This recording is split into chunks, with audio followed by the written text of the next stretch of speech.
Hey everyone, it's your girl Marie Michelle here. Welcome back to You Are Creative, and today we're going to be doing my mom's name, Donna. So when I did this one, I actually did it in the middle of a family crisis, and doing her name really grounded and centered me because I really was thinking to not do anything at all. But art has a really amazing way of grounding us and just keeping our mind a little bit distracted on things that are really challenging while also making something beautiful out of it. So today I'm doing my mother's name is Donna. I remember as a little girl, actually, I didn't like that name. I remember thinking the name Donna was like really boring and just like not exciting. But now I realize it is actually a beautiful name and it means a lady, I believe. I didn't do all the research for this name because there's just so much connection that I already have to the name because it's my mama. So I can just speak from my heart. So when I was doing this time, I started with pink and I realized it was a little too light. So I went over it with the purple, and like I shared with you, I do this in one take. So even if I think it looks cute or not so cute, my goal is to just keep going no matter what, because that's something that I think we should all embrace as artists, is just keep going, and the art that needs to come to life will come to life on its own.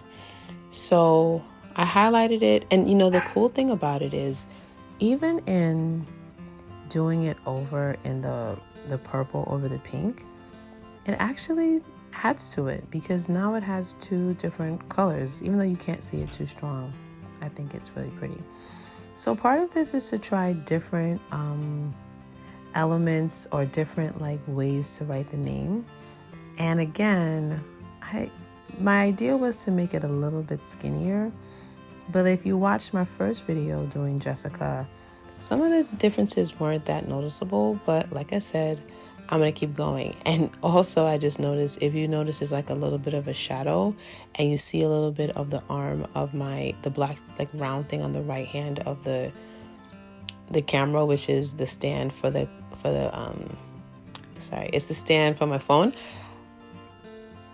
I couldn't get it out of the screen for this one, and I did this video at night, so you also saw it the shadow, but I said I'm going to do it anyway because what counts is actually doing it, and I'm going to be doing so many in the future. So I was just like, hey, it's okay. So this one is where I try to do it more bubbly and big, because usually, like I told you, the middle one is always my standard, and then I just added some little dots here.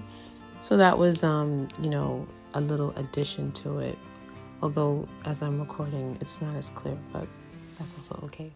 So I again am trying some different designs. I really wanted to try to do it in cursive, which I can only do my name, Michelle, in cursive really well in bubble letters. So once I wrote her name, I was just like, you know what, I don't think this is gonna work, so I'm gonna leave it alone. And that's pretty much what I did. I was in my head a little bit here, if you can notice my head figuring out what I'm gonna do. I couldn't figure out anything. So from here I decided to try, I said maybe I can do it in cursive, and it didn't work out. I'm writing this and I'm I know I don't want to end it, but it was just coming out so crazy. So I reset myself, got a black marker and said, let me make a heart, and cover it up. So that's something you can do too, when you're drawing. Don't scrap the whole thing. In the past, I might have just said, screw this. I'm going to do something completely different because I don't like how this looks, and I'll just start over. And I said, no, I'm not starting over. This is one take. So I started making a heart. However, things got real interesting here too. So I was making the heart, and I didn't like the heart either because the symmetry was off. And so this heart ends up getting really big, and I might do this part in 2x speed because honestly, I feel like I spent maybe 2 minutes or 3 minutes on this heart. But I really decided to just perfect the heart, and it just gets bigger and bigger and bigger and bigger. So I'm going to see if I can speed this part up. All right, so I was able to speed it up because this also is my journey into design, video design as well. So I did find a way to speed this up because it really was, as I said, this became quite a interesting change and adjustment. So, but as I'm looking at the heart, I want you to consider what's in your heart right now. And what are your desires? You know, what is something that this heart can reflect is within you? Maybe this heart reflects your creativity. Maybe this heart reflects something that's important to you. But in this moment, just consider what's in your heart. All right, so that went really quick because if it wasn't in 2-speed, it would really be taking a long time. So I made another heart after that. And just because I decided why not make another heart.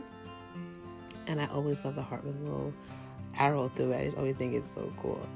And I decided to do one more bubble letter design. So I was trying to just show the upper and lowercase letters, especially if you're learning or trying to practice. I wanted you to just see the letters by themselves, not connected. Those are two different kind of ends, you know, the uppercase D and the lowercase D. And then these are like, that's not even my usual A, but it just came out that way. But the uppercase A, and I wonder, what do you prefer? Like that regular A or that cool A? That's like my favorite A, the one that looks, you know, the last one that I did, how it looks with my mom's name at the A. So here I start doing, I think, the acronym for the D. So whoever you are right now, especially if your name is Donna, this is where I start to just say, you know, what these letters mean to me. And D being for delightful. My mom's definitely delightful and one of a kind for sure. My mom is very, very nice and also very, very neat. And A, can anyone guess what A is going to be? A is amazing. So if you are a Donna listening to this, or if you know a Donna, consider how delightful, one of a kind, nice. Maybe they're neat or not, but mine definitely is neat and amazing. And here is my inspired letter to all the Donnas out there that are listening and connecting to this in some way, or if you know a Donna. So my message to Donna is keep shining bright. That's number one. Wherever you are, shine your light bright and never stop. The world definitely needs your energy, your warmth, and everything that is amazing about you, because the world loves you and definitely, absolutely needs all of your greatness. Never forget that. We need you to leave your mark because it is important and you matter. Thank you for hanging out with me. And remember, you are creative. Ciao. Till next time.